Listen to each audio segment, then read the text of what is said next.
Hi friends, welcome back to my channel dear mamma show. இன்னைக்கு நம்ம ஒரு ஹெல்த்தியான ரெசிபி வித் ஸ்வீட் பொட்டேட்டோ வச்சு எப்படி பண்ணுறதுங்கன்னு தான் பார்க்க போகிறோம்.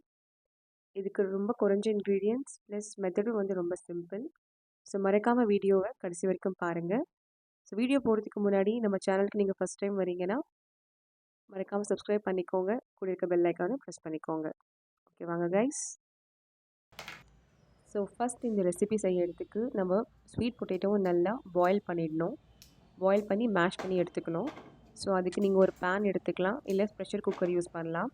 நான் இந்த வீடியோவில் ப்ரெஷர் குக்கர் வச்சு தான் நான் செய்ய போகிறேன். ஸோ ஃபஸ்ட்டு குக்கர் எடுத்துகிட்டு இருக்கிற ஸ்வீட் பொட்டேட்டோவை நல்லா வாஷ் பண்ணிக்கோங்க.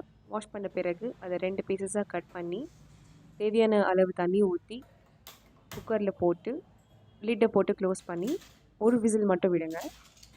தேவைப்பட்டால் கொஞ்சம் உப்பு சேர்த்து நம்ம வேக விடலாம். இந்த சக்கரவள்ளி கிழங்கு சீக்கிரமாக வெந்துடும். அதனால் ப்ரெஷர் குக்கர் யூஸ் பண்ணுறதா இருந்தால் ஒரே விசிலில் நீங்கள் ஆஃப் பண்ணிவிடுங்க, இல்லாட்டி ரொம்ப குழக்குழன்னு ஆகிடும். வாங்க இப்போ தேவையான பொருட்களை பார்த்துடலாம். நான் ஏற்கனவே சொன்ன மாதிரி இது ரொம்ப சிம்பிள் மெத்தட். ஸோ 2 வெங்காயம் எடுத்துக்கோங்க, 2 தக்காளி, கொஞ்சம் கருவேப்பிலை, பூண்டு கொஞ்சம் தட்டி போட்டாலே போதும். ஒரு 5லேருந்து 6 பூண்டு எடுத்துக்கோங்க.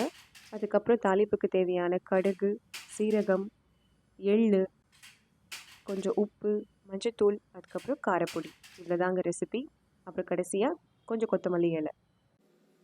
இப்போ வாங்க ரெசிபியை பார்த்துடலாம். முதல்ல ஒரு கடாயில் எண்ணெய் ஊற்றி ஒரு 3 டேபிள் ஸ்பூன் எண்ணெய் ஊற்றி நீங்கள் சூடு பண்ணிக்கோங்க. அதில் கடுகு பொரிஞ்ச உடனே சீரகம், எள் பொரிஞ்ச உடனே கருவேப்பிலை, அப்புறம் தட்டி போட்ட பூண்டு, இதெல்லாம் நல்லா வதக்கிட்ட பிறகு நறுக்கி வச்ச 2 ஆனியனை போட்டு வதக்குங்க. வதக்கிட்ட பிறகு கொஞ்சம் சால்ட், அப்புறம் கொஞ்சம் மஞ்சத்தூள் போட்டுக்கோங்க. அதுக்கப்புறம் 2 தக்காளி ஆட் பண்ணிக்கோங்க. இது நல்லா வதக்கிக்கோங்க. வதக்கின பிறகு தக்காளி நல்லா கொஞ்சம் வதங்கட்டும். வதங்கின பிறகு நம்ம மசிச்சு வச்ச இந்த சக்கரவள்ளி கிழங்கை போட போகிறோம். போட்டுட்டு அதுக்கு தேவையான உப்பு, அதுக்கப்புறம் தேவையான காரம், இது எல்லாத்தையும் போட்டு நம்ம நல்லா மிக்ஸ் பண்ண போகிறோங்க.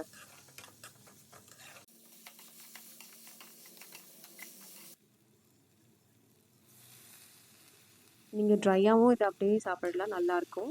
இல்லை எனக்கு கிரேவி கன்சிஸ்டன்சியில் வேணும் அப்படின்னு நினச்சிங்கன்னா கொஞ்சம் வாட்டர் ஆட் பண்ணிக்கலாம். இதுக்கு ஒரு 2 டம்ளர் வாட்டர் ஆட் பண்ணி ஒரு 5 நிமிஷம் நீங்கள் குக் பண்ணாலே போதும். அவ்வளோதாங்க, ஹெல்தியான கிரேவி ரெடி ஆகிடுச்சு. ஸோ நான் சொன்ன மாதிரி இது ரொம்ப simple method.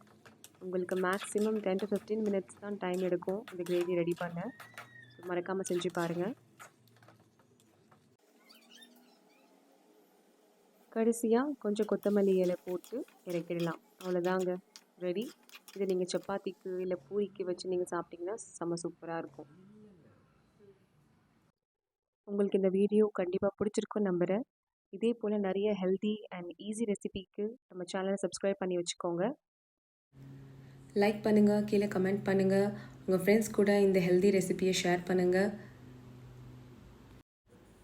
Thank you and by.